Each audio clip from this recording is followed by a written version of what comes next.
Unang sumalang sa huling set ng public panel interview ng JBC si Justice Secretary Boying Rimulya. Tiniyak ni Rimulya na magiging apolitical ito, may integridad at magkakaroon ng independence ang ombudsman sakalit siya ang mauupo sa posisyon.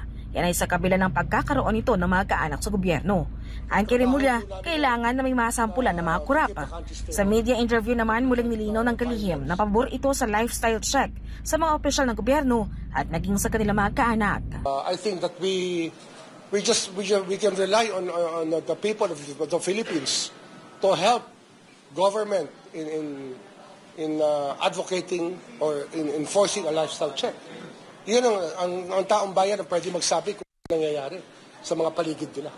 Kung siya ang mapipili, bukas anyo siyang gawing accessible ang salin ng mga opisyal. Basta malinis ang pakay at hindi ito gagamitin para sa blackmail.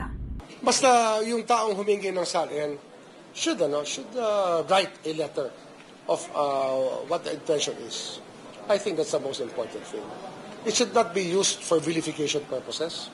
It should not be used for blackmail, and it should not be used because I mean the problem here is people can be kidnapped if you reveal what is there.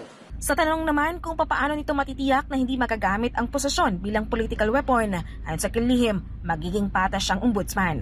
Una nang sinabi ni Senator Amy Marcos na ipipilit ng gobyerno na makuha ni Rimulya ang posisyon para makasuhan si Vice President Sara Duterte at ang kanyang mga kalyado. Marami kasing file ng kaso, ginagawa nilang lugar para ano yan eh. Ang DOJ ginagawang lugar ng abogado maging collection area. Pa-file na ng criminal case para makakolekta sila, magsasettle sa kanila. Ganon din dito sa politika, nangyayari din yan eh.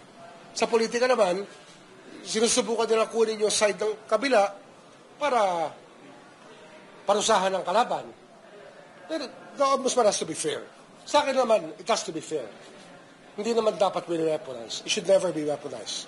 Balak naman ni Rimulya na maghain ng motion sa ombudsman para agad nang marisolba ang mga administrative at criminal complaint ni Senator Amy Marcos kasunod ang manay iligal na pag-aresto at pagpapadala kay dating Pangulong Rodrigo Duterte sa The Hague, Netherlands. Depensa pa nito sa pagpapadala sa matandang Duterte, trabaho lang.